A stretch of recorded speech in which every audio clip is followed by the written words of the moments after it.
hanya dengan Rp15.000 per bulan, Anda telah turut berpartisipasi dalam menyebarkan dakwah bersama Tarbiyah Sunnah. Barakallahu fikum.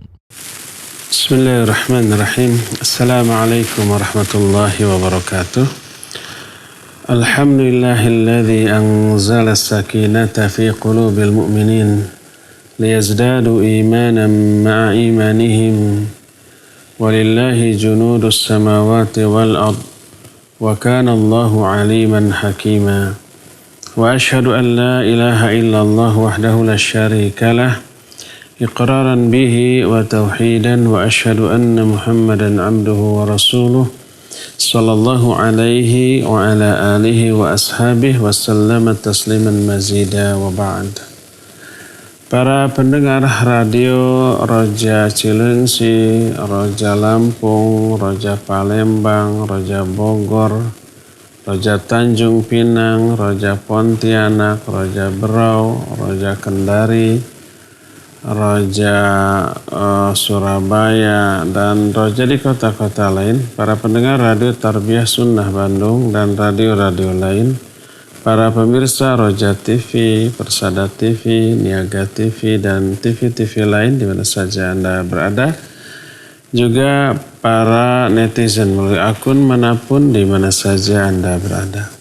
Alhamdulillah, kembali kita berjumpa dalam kajian khusus muslimah.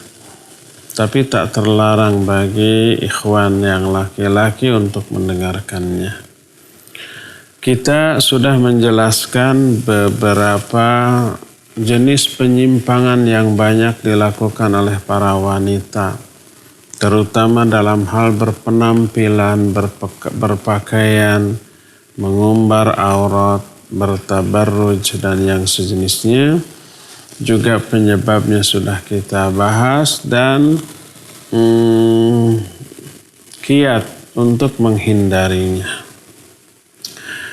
Sekarang kita masuki salah satu penjelasan untuk memberi motivasi agar kita ini istiqamah di atas ketaatan, menjauhi seluruh penyimpangan, khususnya yang dilakukan oleh para wanita, menjauhi tabarruj, menjauhi ikhtilat, menjauhi khalwat, menjauhi segala macam penyimpangan khas yang dilakukan oleh para wanita.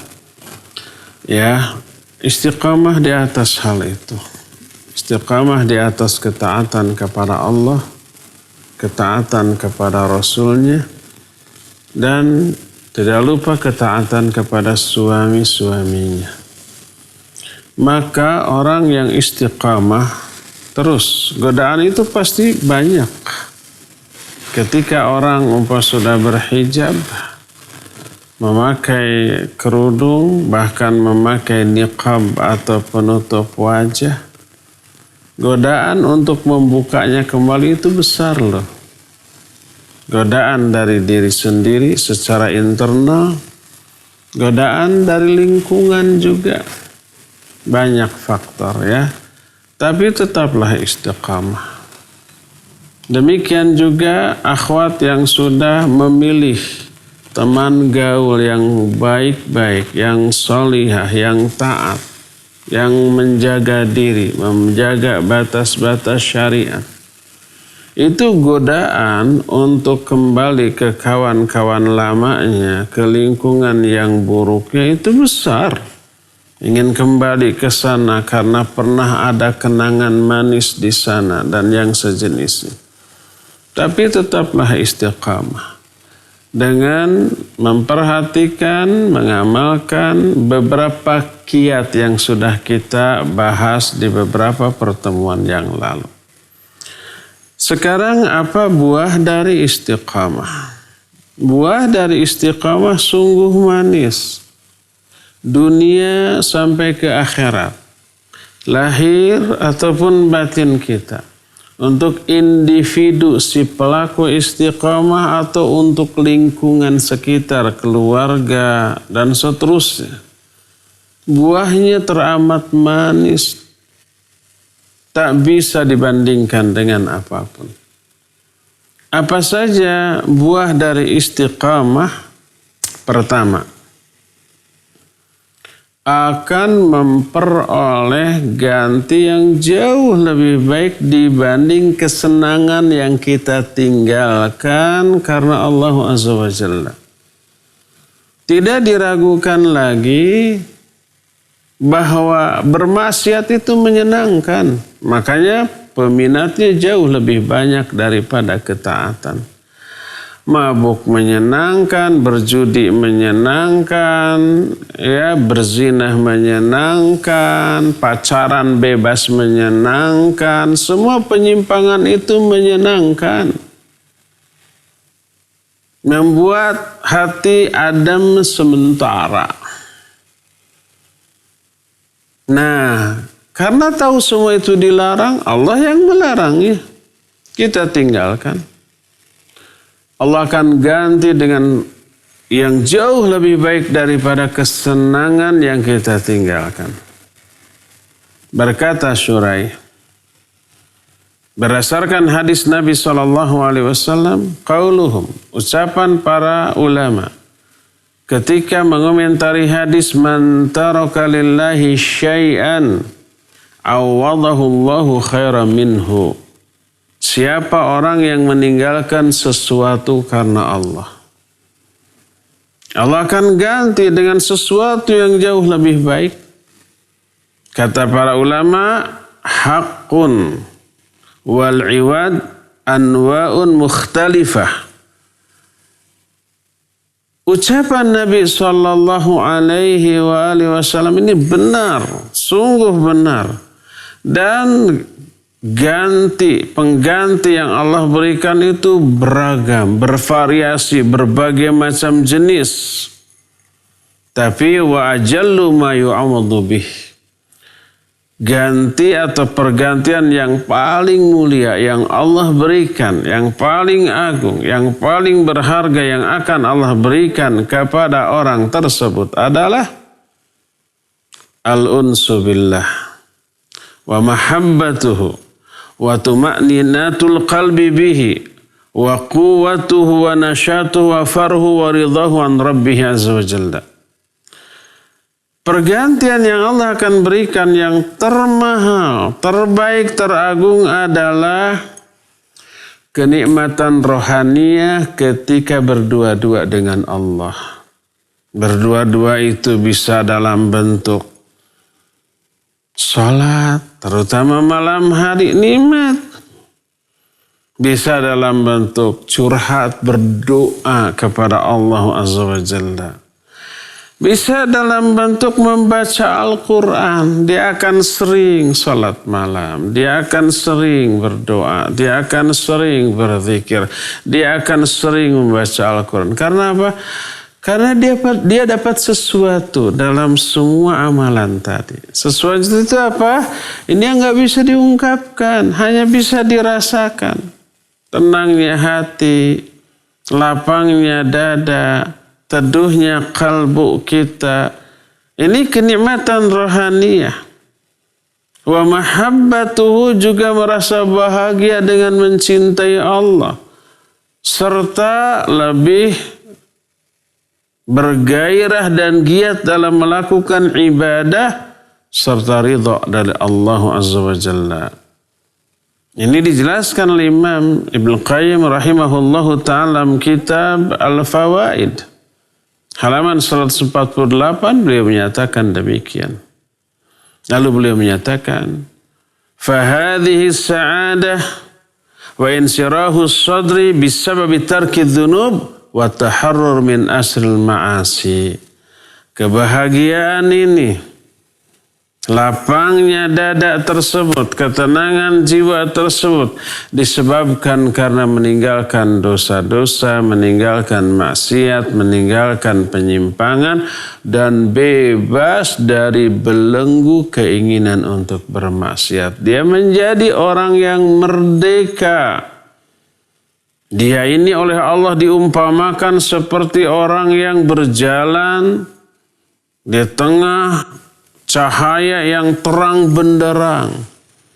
Ketika cahaya terang benderang, arah yang akan dituju sudah pasti, dia tahu kemana dia harus melangkah. Kalau ada halangan di depannya, dia bisa menghindari. Ada batu, dia hindari. Ada lubang, dia loncati. Ada pohon yang akan ditubruk. Ada ular lewat, ya dia cari jalan lain. Bayangkan, kalau orang berjalan di malam hari dalam keadaan gelap gulita, tidak ada cahaya. Walaupun tahu tujuan yang akan dia datangi, tapi tak tahu arahnya di mana. Orang yang gelap nggak tahu mana utara, selatan, barat, dan timur. Ketika melangkah dia tidak tahu di depannya itu apa ada lubang, apa ada kerikil tajam, apa ada pecahan kaca, apa ada ular yang sedang diam, apa ada batu yang apabila dia melangkah akan tersandung, nggak akan tahu. Serba ragu, serba khawatir. Nah, orang yang meninggalkan dosa-dosa Allah akan ganti dengan kebahagiaan, ketenangan. Lalu Allah umpamakan seperti orang yang berjalan di tengah cahaya yang terang benderang dibandingkan dengan orang yang berjalan dalam keadaan gelap gulita. Surah Al-An'am ayat 122 menyatakan, "Awaman kana mayyitan fa'ahyainahu wa ja'alna lahu nuran yamshi bihi fin nasi kaman mathaluhu fi dhulumati laisa bi kharijim minha." Apakah sama keadaan orang yang sudah mati lalu kami hidupkan? Kami berikan dia cahaya yang terang benderang, dia berjalan di bawah cahaya tersebut, ataukah orang yang berada di tengah kegelapan dan dia tidak bisa keluar dari kondisi seperti itu? Inilah buah yang pertama. Orang yang meninggalkan dosa, maksiat, penyimpangan karena Allah akan berikan ganti yang jauh lebih baik dengan bentuk yang sangat beragam yang semuanya itu baik. Tapi yang pasti yang paling agung adalah tenangnya hati, lapangnya dada, bahagianya dan teduhnya kalbu dan seterusnya. Yang pertama. Ats-tsamratu tsaniyah, buah yang kedua. Disebutkan oleh Imam Ibnu Qayyim rahimahullahu ta'ala, insirafu hammatika wa irtiqa'uha an umurid dunya wa safasifiha yan'akisu 'alaika fi thalathati umur. Dipalingkannya cita-cita hidup kita dari kesenangan dunia hanya untuk mengejar akhirat. Kita meninggalkan dosa dan maksiat itu berarti berpaling dari kenikmatan dunia. Dosa dan maksiat itu nikmat, tapi nikmat dunia, tapi mencelakakan di akhirat. Kaum mukminin sebaliknya lebih baik sebentar dan sedikit menderita di dunia, tapi bahagia yang abadi di akhirat. Tidak disangkal lagi di dalam ibadah ada masyaqqah, penderitaan, ketidakenakan seperti saum, rasa lapar, haus dan lemas. Seperti sholat, makin lama sholat, makin pegel, makin cangkel, makin bete umpamanya, makin kesemutan. Apalagi umroh dan haji itu ya uang keluar, waktu yang panjang, juga fisik yang merasa kelelahan. Ada masyaqqah. Tapi itu dijalani. Demi apa? Demi meraih kepentingan akhirat, kebahagiaan akhirat. Sebaliknya yang dosa, yang maksiat, walaupun capek tidak terasa. Dinikmati, enjoy dia, senang, bahagia yang semu dan sesaat-saat itu.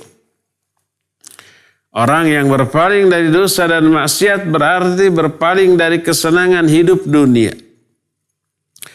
Kehinaan dan kerendahan dunia. Maka dari sini akan ada 3 buah yang lahir. Pertama, an-nasyat fil ibadah. Wal iqbalu 'alaiha bisyauqi wa ada'uha bifarhin wa ladzatin. Pertama, orang itu akan lebih giat dalam melakukan ibadah. Karena apa? Karena ibadah itu nabung kebahagiaan di akhirat kelak. Nabung tuh. Banyak orang siap menderita demi kepentingan di masa yang akan datang, walaupun kepentingannya ini juga nggak akan abadi, akan fana. Contoh, orang ingin sehat, orang ingin memiliki tubuh yang ideal, berotot, six packs gitu ya, perutnya rata, kemudian bentuk badannya bagus. Untuk meraih kepentingan seperti itu tuh, itu nggak gampang, harus berjuang, berkorban. Apa berkorbannya? Ya minimal tenaga. Dia harus olahraga rutin, angkat-angkat beban, ya sampai ngos-ngosan, harus lari, harus senam-senam pelenturan. Dan untuk itu seringkali harus keluar uang yang tidak kecil loh. Harus jadi member di fitness club yang seperti itu, nyewa tempatnya, beli perlengkapan, pakaiannya, sepatunya dan seterusnya. Untuk meraih bentuk tubuh yang bagus, yang ideal dan kesehatan itu perlu perjuangan. Harus memeras keringat, harus ngos-ngosan dulu ya, harus keluar uang yang banyak dan seterusnya. Tapi orang-orang tersebut walaupun tahu akan capek, tahu akan ngos-ngosan, tahu akan bermandi keringat, tahu harus mengeluarkan uang, tahu setelahnya itu harus pegal-pegal. Itu semangat loh. Enjoy saja dalam menikmatinya. Dihabiskan waktu sejam, 2 jam di tempat gym dan seterusnya. Untuk apa? Untuk meraih apa yang dia inginkan berupa kesehatan, bentuk tubuh yang bagus, berotot dan seterusnya. Walaupun seringkali setelah itu teraih ada keluhan lain yang tadinya tidak terbayangkan. Apa keluhan lainnya itu? Ya ada ketidaknyamanan. Kalau otot ini menonjol di ketiaknya, jalannya juga begini, kayak mau terbang gitu ya. Kalau umpamanya mau buka baju, buka kaos, susah, harus dibukain orang lain gitu. Yang pernah mengalami akan tahu itu ya. Untuk kepentingan dunia orang bisa mau seperti itu. Orang mukmin untuk meraih kesenangan yang jauh lebih berharga di akhirat, tentu saja dia siap berkorban, mengalami sedikit penderitaan dan sebentar, dan setelah ini dijalani dia enjoy, menikmati seluruh penderitaan tersebut. Orang yang rajin saum, rajin merasakan lapar dan haus akan sampai pada titik di mana dia merasakan lapar itu nikmat, haus itu nikmat, lemes itu nikmat. Seperti itu. Apalagi efeknya setelah itu. Ya, berdasarkan hal itulah maka orang itu akan giat beribadah seperti orang yang ingin sehat, ingin six packs, ingin berotot, dia akan lebih giat berlatih, berolahraga. Tidak hanya sepekan 2-3 kali, mungkin tiap hari. Satu harinya minimal dihabiskan 2 jam. Uang yang dia keluarkan ya cukup besar. Terus makanan, pola makan juga dijaga. Gorengan-gorengan yang enak-enak, kopi yang pakai gula dia hindarkan. Demi apa? Demi kemaslahatan jangka pendek. Apalagi ini orang beriman demi kemaslahatan jangka pendek dan juga jangka panjang. Dia akan giat dalam melakukan ibadah. Setelah giat, dia merasa nikmat dalam ibadah.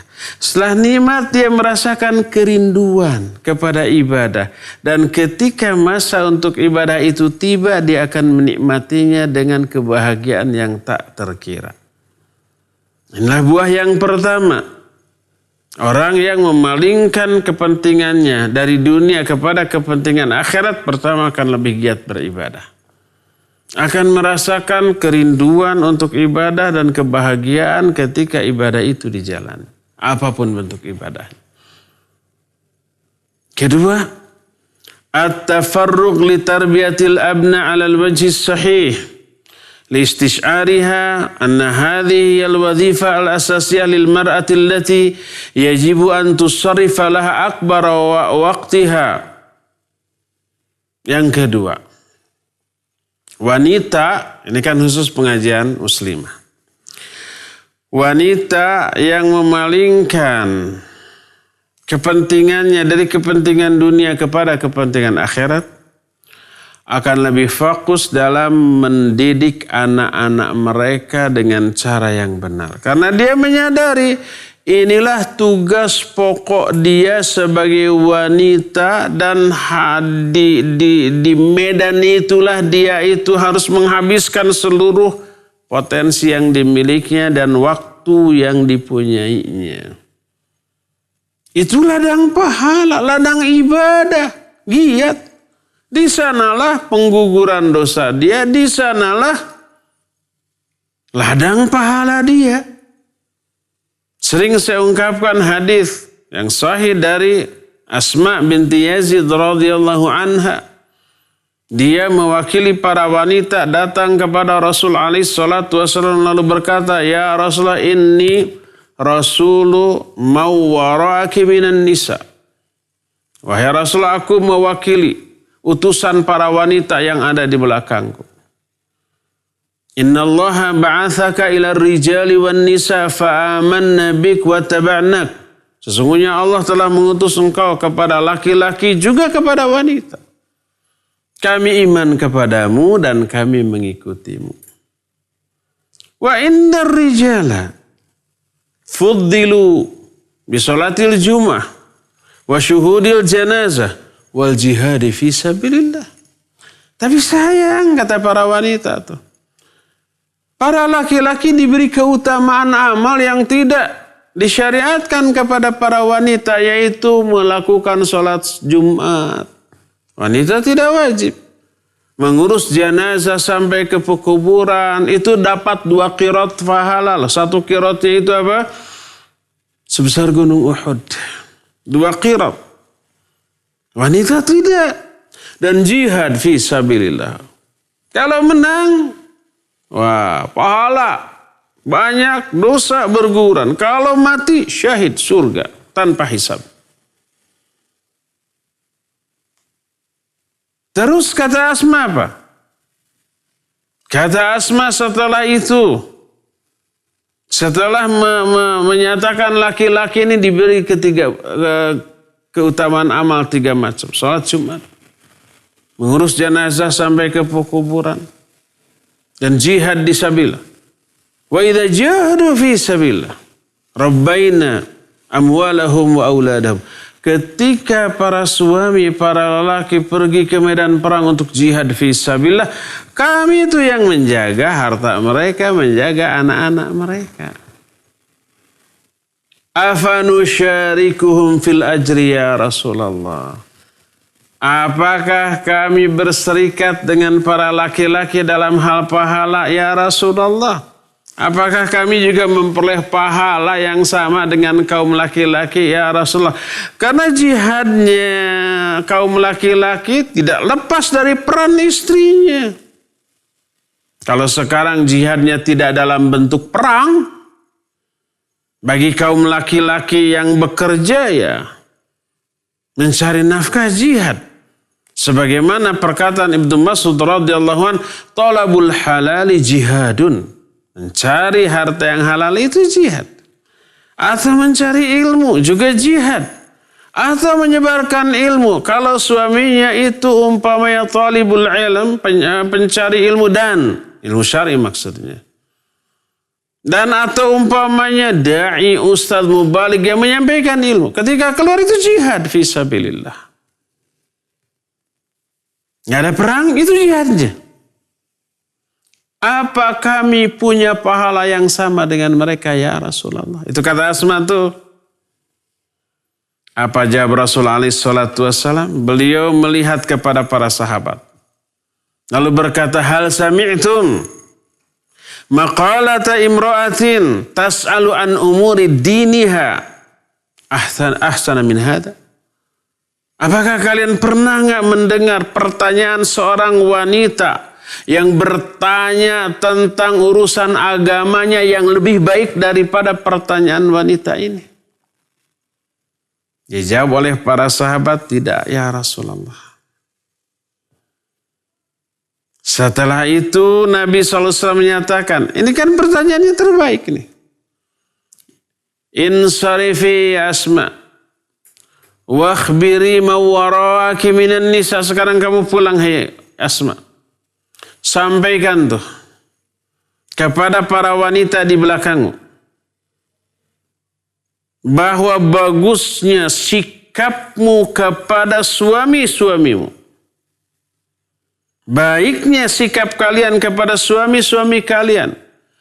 Dan ikhtiar kalian yang selalu mencari ridha suami-suami kalian ta'dilu kullama dzakarti, pahalanya sebanding dengan amalan yang kamu sebutkan tadi.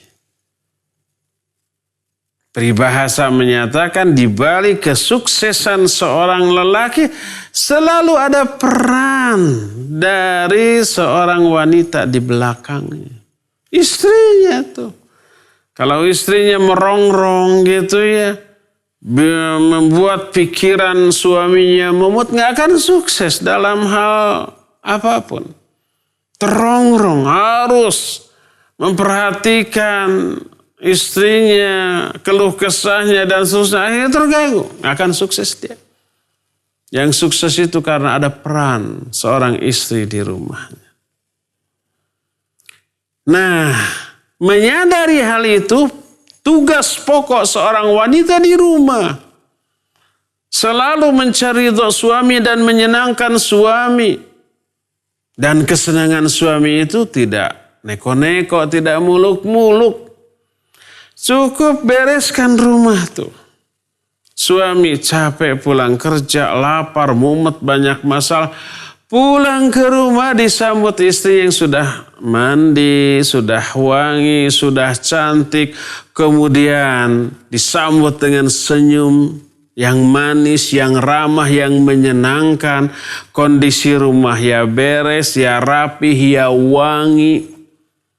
Pas pulang disambut dengan istri dengan senyuman semanis itu, dengan melontarkan kata-kata yang menghibur, pahlawanku, suamiku, kekasihku, dan seterusnya.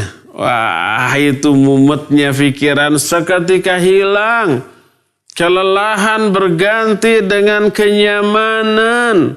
Hutang juga mendadak lupa. Sudah hilang penat, hilang kelelahan, hilang keresahan. Yang ada kenyamanan, kedamaian, ketentraman yang diperoleh dari sikap istri, anak-anak, dan kondisi rumah yang menyenangkan. Siapa yang berperan di sana? Istri. Pahalanya itu sebanding dengan jihad fisabilillahnya para lelaki loh.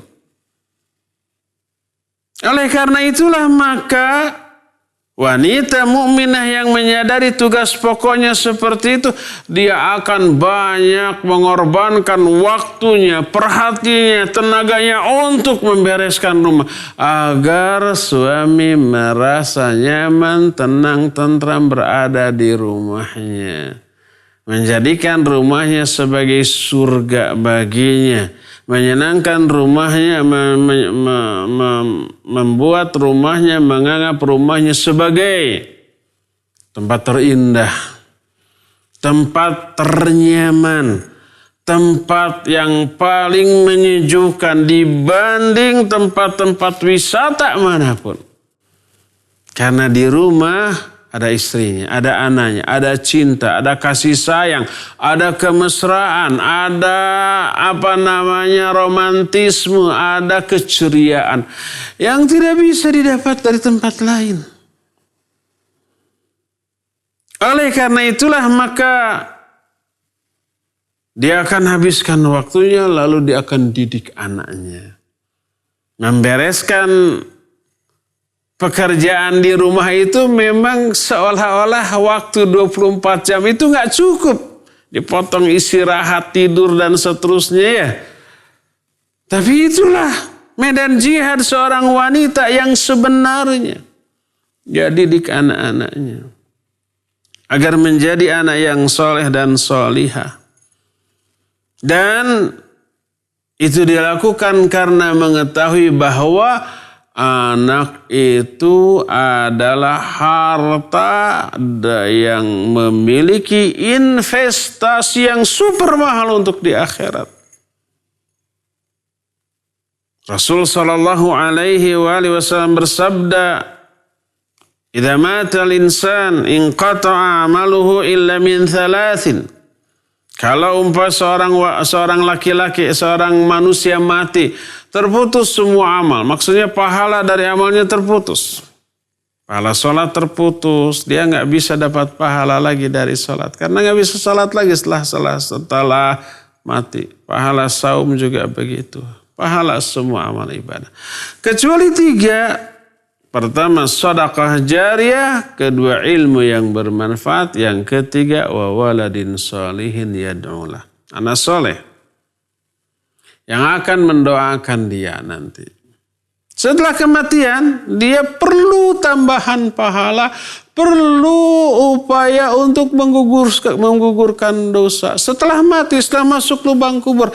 Dan itu tidak bisa dia lakukan oleh dirinya sendiri. Nggak bisa lagi tobat, tidak bisa lagi beribadah. Satu-satunya yang mungkinlah anak yang ditinggalkannya. Soleh, solihah, mendoakan dia ketika dia sudah masuk ke alam kubur. Apalagi sampai ke akhirat nanti. Jadi anak merupakan harta dengan nilai investasi yang tidak ada bandingannya dibanding harta apapun. Makanya wanita yang solihah akan memfokuskan diri di rumah demi meraih keridhaan suami dan mendidik anak-anaknya.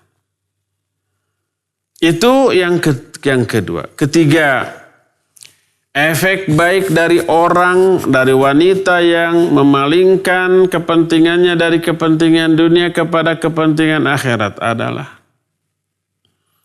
al-ihtimam bizinati lizawj aksar min dhi qabl.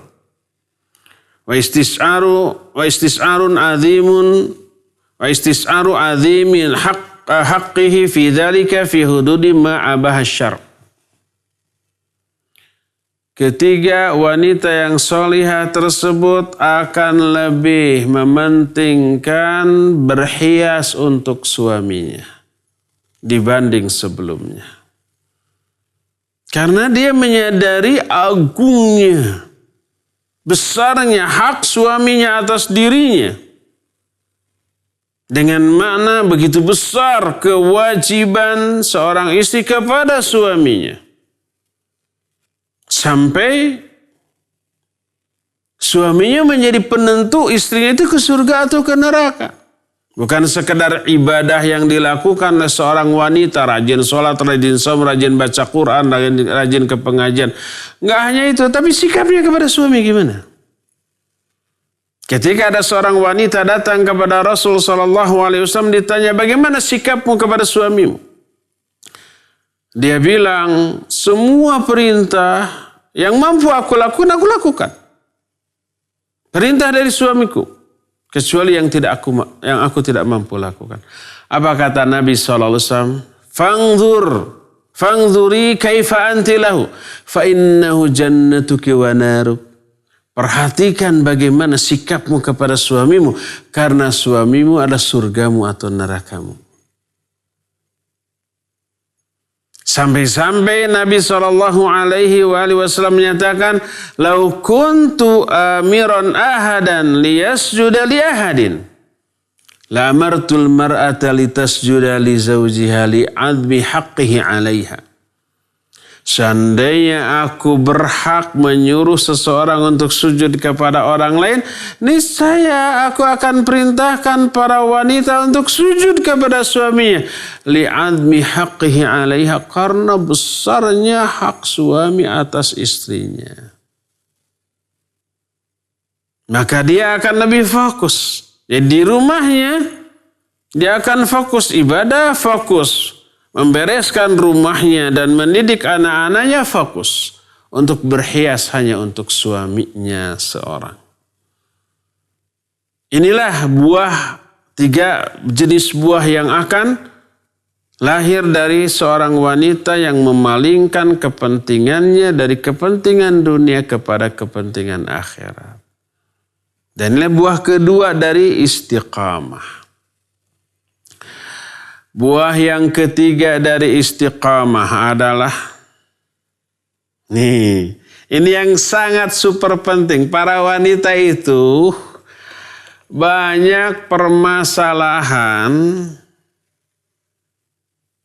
baik internal keluarga, bermasalah dengan suami, bermasalah dengan anak-anak, bermasalah dengan pembantu, bermasalah dengan orang tua, dengan adik atau kakak. Bahkan bermasalah juga dengan kawan-kawan, dengan tetangga. Liar.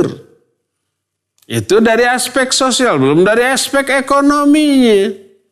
Dia tidak bisa mengatur keuangan rumah tangga yang dipercayakan suaminya kepadanya. Akhirnya besar pasak daripada tiang. Akhirnya dia mengambil langkah-langkah keliru di belakang sepengetahuan suaminya. Pinjam ke sana, pinjam ke sini. Yang paling parah pinjam yang ada bunganya. Apalagi sekarang, gak perlu ke sana kemari, asal ada KTP sama HP sudah. Pinjam online, sudah. Kejar-kejar tuh. Suaminya gak tahu. Puyeng apa tidak? Puyeng dan pusing. Liar. Orang lain mah liar teh banyak uang tapi tidak ada kebutuhan. Ini mah sebaliknya, banyak kebutuhan uang tidak ada. Itu masalah dari ekonomi. Masalah sosial ada, masalah ekonomi ada. Dan masalah-masalah lain belum, masalah kesehatan. Semuanya itu, semua masalah itu lahir dari apa coba? Dari dosa dan maksiat. Allah hukum di dunia sebelum nanti di akhirat. Bukankah hukuman tersebut menggugurkan dosa? Betul. Tapi belum tentu menghapus azab untuk di akhirat secara keseluruhan. Mungkin hanya meringankan. Tapi lumayan. Walaupun ada efek masalah atau problematika yang kita alami, termasuk resah, gelisah, risau dan galau, sedih, kecewa atau stres, itu menggugurkan dosa, iya. Tapi kan kita tidak mau hidup selamanya di rung-rung masalah seperti itu. Ingin aja keluar. Minimal apa? Minimal lebih enteng daripada sebelumnya. Makanya solusi pertama dari seluruh masalah yang dihadapi adalah apa? Takwa kepada Allah. Dan aplikasi takwa itu salah satunya dan yang paling inti adalah menjauhi dosa dan maksiat. Tobat dari dosa dan maksiat. Menjauhi penyimpangan-penyimpangan yang selama ini kita lakukan. Termasuk oleh para wanita penyimpangan dalam hal berpenampilan. Mengumbar aurat, mengumbar lekuk bentuk tubuh, memakai wangi-wangian parfum ketika keluar, bertabarruj, berkhalwat, berikhtilat dan seterusnya. Nah, itu semua mengundang problem dalam kehidupan kita. Tinggalkan sebagai aplikasi dari ketakwaan. Kenapa Syekh Al-Utsaimin rahimahullahu ta'ala menekankan bahwa solusi pertama dari semua masalah itu adalah takwa? Karena Allah menyatakan, wa may yattaqillah yaj'al lahu makhraja. Wa may yattaqillah yaj'al lahu min amrihi yusra. Siapa orang yang bertakwa kepada Allah, Allah akan berikan solusi jalan keluar dari setiap masalah. Siapa orang yang bertakwa kepada Allah, Allah akan jadikan urusannya itu lebih mudah daripada sebelumnya. Kenapa? Karena urusan yang mumet, problematika yang teralami, itu sebenarnya hukuman dari Allah kepada dia. Mungkin melalui orang-orang terdekat, melalui pasangannya, suami atau istrinya, melalui anak-anaknya, melalui pembantunya, melalui sahabat-sahabatnya. Allah kondisikan merongrong dia. Agar dia merasa terhukum dengan itu. Solusinya takwa. Berhenti dari dosa dan maksiat. Nanti Allah akan kondisikan lagi orang-orang yang tadinya bermasalah, Allah rubah lagi hatinya. Sehingga menjadi tidak lagi bermasalah. Berkata muallif, takhfiful kathir minal masaili zawjiyati allati kanat tanasha'at bisababil wuqu' fil ma'asi.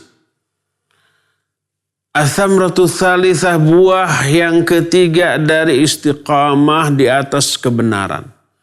Istiqomah di atas menjauhi semua dosa-dosa dan kemaksiatan adalah diringankannya banyak problematika, masalah, trouble yang terjadi dalam kehidupan rumah tangga yang intinya disebabkan karena banyaknya dia terjerumus ke dalam dosa. Pada setiap hari Selasa, hari Senin pagi jam 8 saya ada kajian khusus namanya membahas kitab Ad-Da'u wad-Dawa. Susunan Imam Ibnu Qayyim rahimahullah. Tapi tidak disiarkan di Roja, tapi disiarkan di Radio Tarbiyah Sunnah. Silakan gabung. Di sana itu diterangkan tentang uqubatul dzunub wal ma'asi. Sanksi hukuman bagi dosa-dosa dan kemaksiatan. Salah satu hukuman yang Allah berikan bagi si pelaku dosa adalah akan ditimbulkan clash dengan orang terdekat. Istri dengan suami, suami dengan istri, orang tua dengan anak, adik dengan kakak, anak dengan orang tuanya, dengan sahabat dekatnya, dengan pembantunya dan seterusnya tuh. Sehingga para ulama dahulu menyadari kalau aku berdosa, aku melihat dampak dari dosaku pada sikap istriku dan pembantu-pembantuku. Istrinya jadi nyebelin, jadi tidak taat, pembantunya juga jadi berani membantah dia gitu. Solusi awalnya tobat dari kesalahan tersebut. Oleh karena itulah maka istiqamah dalam menjauhi seluruh penyimpangan, seluruh dosa akan melahirkan buah manis, yaitu berupa diringankan, dientengkan masalah itu dan diberi solusi. Para ulama zaman dahulu itu sering saling mewasiati, saling menasehati. Apa nasihat yang paling berharga? Mereka menyatakan, man aslaha bainahu wa bainallahi aslahallahu bainahu wa bainan nas. Pertama, siapa orang yang memperbaiki hubungan dia dengan Allah, Allah akan perbaiki hubungan dia dengan manusia, dengan sesama manusia. Adanya clash, adanya masalah antara kita dengan sesama manusia itu berefek nggak kepada perasaan pikiran kita? Ya iyalah, menjadi sumpek, menjadi tidak nyaman, menjadi ya masalah yang selalu kita pikirkan, kita hayalkan, kita bayangkan gitu ya. Orang yang kita benci dan membenci kita mengatakan ini, melakukan ini kepada kita yang nyebelin. Dah keingatan terus itu. Mau tidur keingat si Anu, aduh itu nyebelinnya, kebayang lagi pelototan matanya, ekspresi wajahnya, ucapannya, bibirnya ketika ngomong begitu sambil jebi-jebi begitu. Itu jadi masalah. Akhirnya gak bisa tidur, kena insomnia dia. Kenapa ada yang rusak dari hubungan kita dengan orang lain? Karena ada yang rusak antara hubungan kita dengan Allah. Ada hak-hak Allah yang tidak kita tunaikan atau kita tunaikan ala kadarnya. Asal-asalan. Jauh dari standar minimal. Rusak tuh hubungan kita dengan Allah. Maka efeknya rusak pula hubungan kita dengan sesama manusia. Belum tentu seluruh manusia, tapi ada 1, 2 atau bahkan banyak manusia yang hubungannya rusak dengan kita. Solusinya apa? Perbaiki hubungan kita dengan Allah. Laksanakan perintahnya. Jauhi semua larangan. Ketika ada satu larangan Allah yang dilanggar atau perintah Allah yang diabaikan, itu merusak hubungan kita dengan Allah. Efeknya akan ada kerusakan antara hubungan kita dengan sama manusia. Yang paling dahsyat dari kerusakan hubungan dengan sama manusia adalah dengan orang terdekat, antara suami dengan istri, antara adik dengan kakak, antara orang tua dengan anak, antara seorang dengan sahabatnya, antara seorang dengan partner bisnisnya.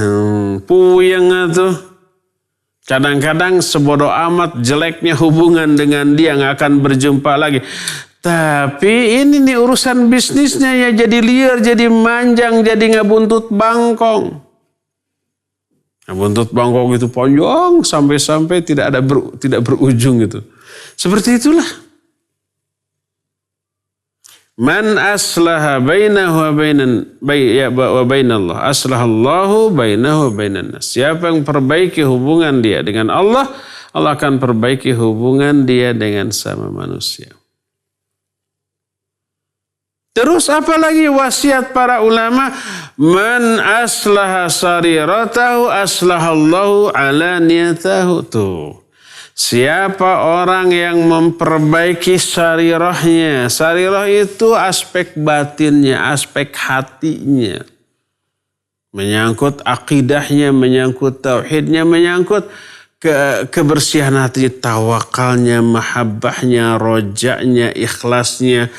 Termasuk husnudzon kepada sesama manusia gitu ya. Pokoknya mah perbaiki kondisi batinnya, Allah akan perbaiki kondisi alaniyahnya. Ini ada 2 makna. Pertama, perbaiki batinnya, Allah akan perbaiki lahirnya. Yang kedua, perbaiki ibadah-ibadah yang seringkali dirahasiakan. Orang tidak tahu. Orang tidak tahu. Kita tahajud, orang nggak tahu. Kita saum, orang nggak tahu. Kita baca Al-Quran atau berzikir, berdoa di rumah, kita nggak tahu.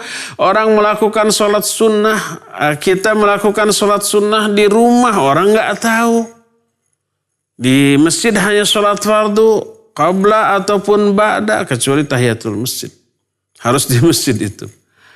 Beres salam kemudian berzikir, berdoa, setelah itu pulang. Orang menyangka itu orang tidak sholat sunat. Padahal kita sholat sunat di rumah.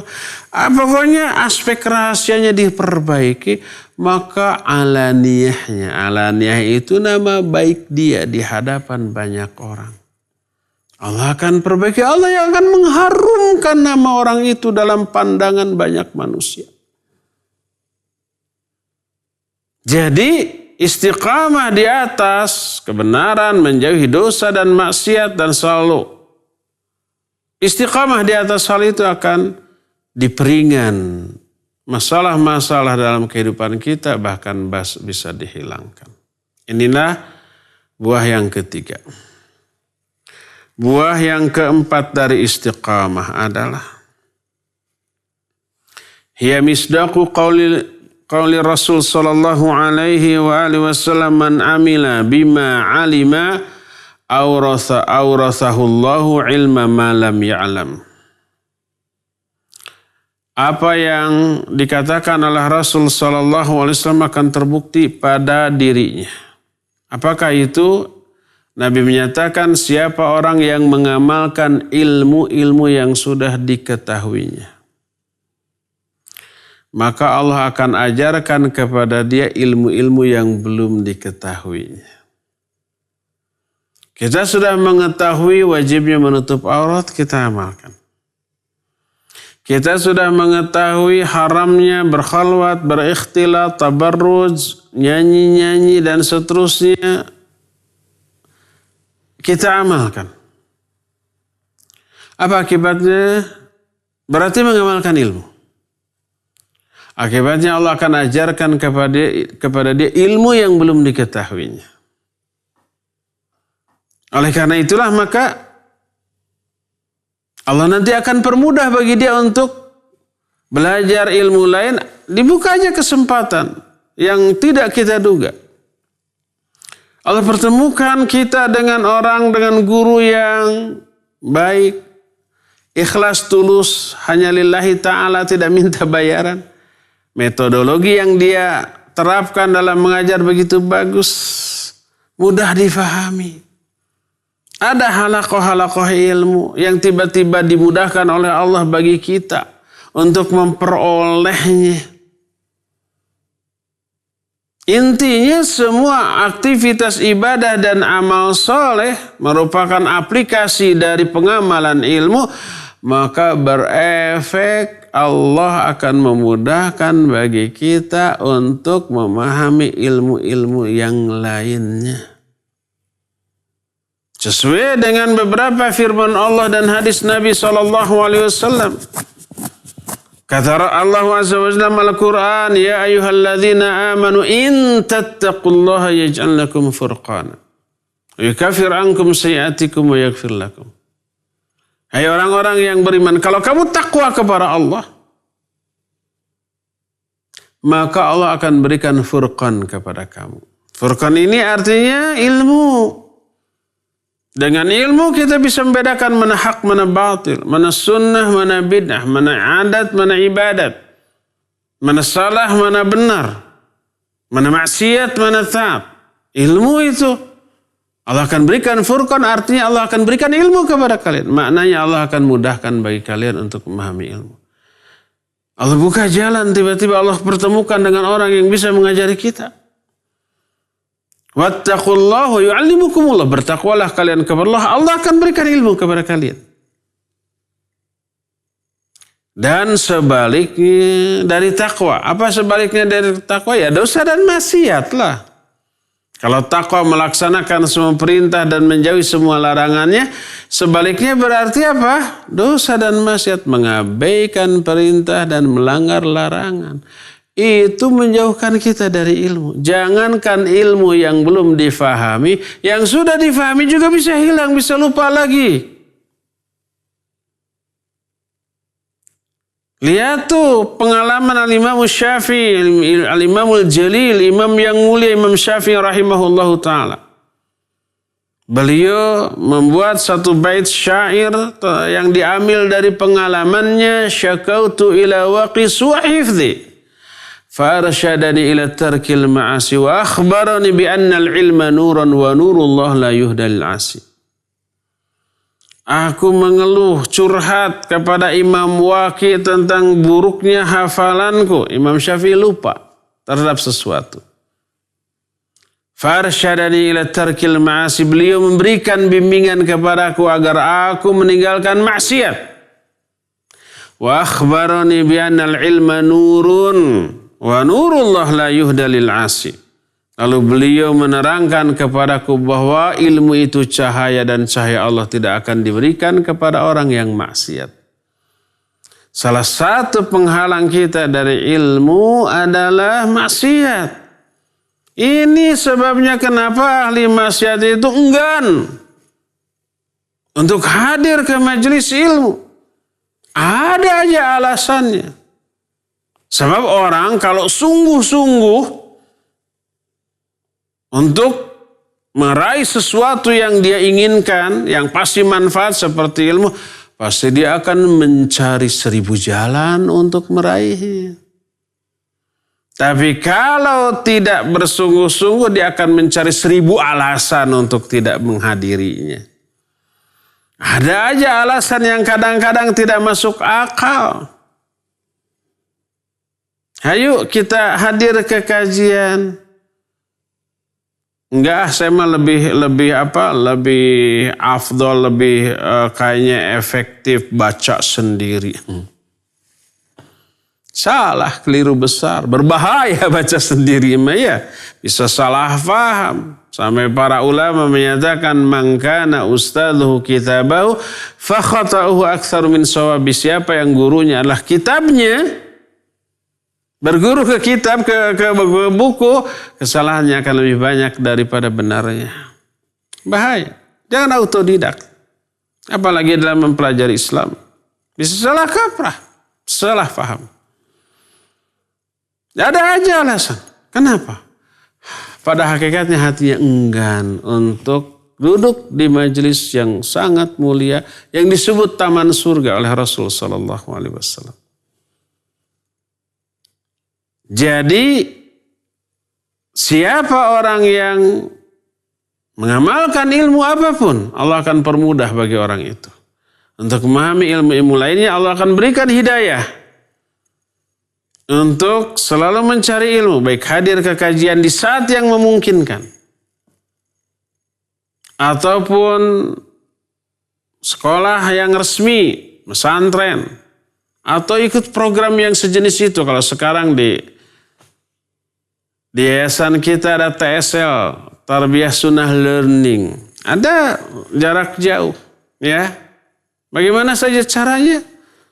Allah akan permudah, diberi informasi tentang ilmu, Allah permudah, dan Allah juga permudah bagi dia untuk memahami ilmu tersebut. Inilah beberapa buah manis dari istiqamah yang Allah akan berikan kepada para wanita yang taat, sholihat, yang taat kepada Allah Rasulnya dan juga taat kepada suaminya. Maka tinggal tunggu manisnya buah dari hal itu yang akan dia dapatkan baik dalam kehidupannya di dunia apalagi nanti di akhirat ya. Ya, saya pikir cukup sampai di sini saja dahulu. Mohon maaf kepada para pendengar dan pemirsa di mana saja Anda berada. Untuk sesi kali ini tidak ada tanya jawab karena secara teknis tidak memungkinkan untuk dilakukan. Insya Allah kita akan berjumpa kembali di kesempatan yang akan datang melanjutkan tema yang sedang kita bahas ini. Wassallallahu ala nabiyina Muhammadin wa ala alihi wa ashabihi wasallam. Wassalamualaikum warahmatullahi wabarakatuh.